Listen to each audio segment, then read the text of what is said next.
Assalamualaikum warahmatullahi wabarakatuh. Hi mates, and welcome back to this channel with Wahida. So today on this video, we are going to learn about equality and inequality of absolute value. Or in bahasa Indonesia, we also call it as persamaan dan pertidaksamaan nilai mutlak. And first of all, before we learn deeper about this equality and inequality of absolute value, you need to know about the basic concept of absolute value. So, let me explain it to you. Here we go. Jadi nilai mutlak itu dilambangkan dengan dua garis lurus yang mengapit sebuah bilangan. Nah, misalkan bilangan di sini adalah 5. Jadi, ini merupakan salah satu contoh dari nilai mutlak. Dan dibacanya nilai mutlak dari 5. Secara umum, nilai mutlak itu bisa ditulis. Jadi nilai mutlak secara umum itu bisa ditulis kayak gini. Jadi nilai mutlak dari X di mana ada ketentuannya. X itu merupakan bilangan real. Jadi X di sini adalah sebuah variabel yang nantinya kalian bisa ganti dengan bilangan apa saja, tergantung dari soal sih sebenarnya. Kemudian juga kalau untuk definisi nilai mutlak itu berarti sebuah jarak dari titik 0 ke titik X. Nah, kalau contoh yang kita punya di sini, misalkan nilai mutlak dari 5, berarti jarak di sini nilai mutlak dari 5 itu merupakan sebuah jarak, karena saya gambar di sini ya. Saya gambar garis bilangan, jadi di sini ada 0, 1, 2, 3, 4, 5. Nah, seperti yang saya katakan tadi, kalau nilai mutlak itu merupakan suatu jarak dari titik 0 ke titik nilai mutlak itu. Karena di sini adalah 5, jadi kita hitung jarak dari 0 ke 5 itu 1, 2, 3, 4, dan 5. Berarti di sini nilai mutlak dari 5 itu sama dengan 5. Oke, untuk contoh lain misalnya nilai mutlak dari minus 4. Berarti kalau saya gambar dalam bentuk garis bilangan, dia kayak gini. Karena dia minus 4, berarti saya lebih condong ke kiri. Nanti kalau kalian gambar di buku pakai penggaris ya biar lebih rapi. Oke, jadi di sini nilai mutlak dari minus 4 berarti adalah sebuah jarak dari titik 0 ke titik minus 4. Nah, kita hitung 1, 2, 3, 4. Berarti nilai mutlak dari minus 4 adalah 4 karena dia jarak ya. Dan jarak itu memang selalu positif. Ada banyak cara sih memahami nilai mutlak ini. Salah satunya yaitu nilai mutlak berbicara tentang jarak, di mana setiap membicarakan jarak, pasti kita membicarakan tentang suatu kepositifan nilai.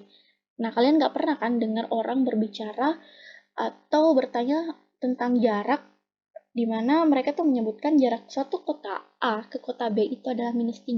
Nggak. Pasti selalu bilangnya 3 km, 4 km, atau pokoknya dalam bentuk positif. Nggak pernah kan jarak dalam bentuk minus negatif 5 km, nggak ada tuh. Jadi, itu salah satunya. Kemudian, cara lain yaitu nilai mutlak itu udah deh dipastikan bahwa hasilnya mesti positif. Senegatif apapun dia, kalau misalnya ada tanda nilai mutlaknya, berarti dia harus positif. Harus banget dipaksain positif dia, kalau nilai mutlak gini. Nah, kalau misalnya dia positif, ya udah nggak apa-apa, hasilnya pasti positif.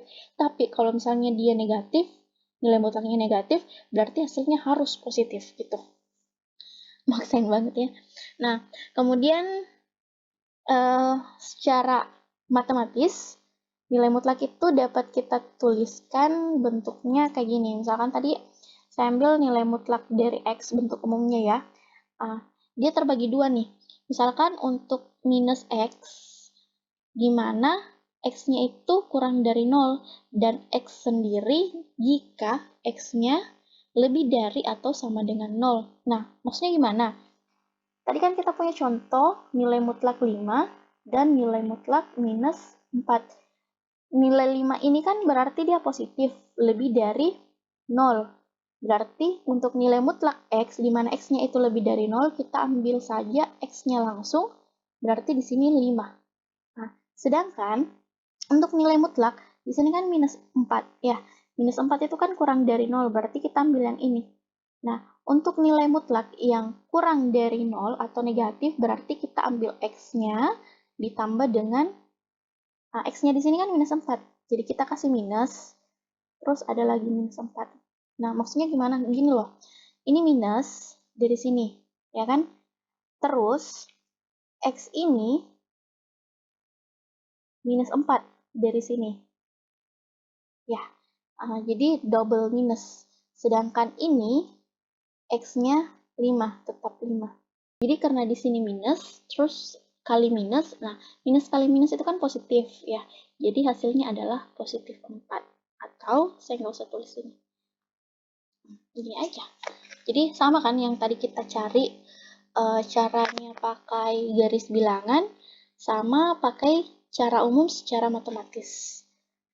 Gitu sih. Nah, sebenarnya untuk konsep utama dari nilai mutlak itu yang harus kalian ingat itu adalah yang ini.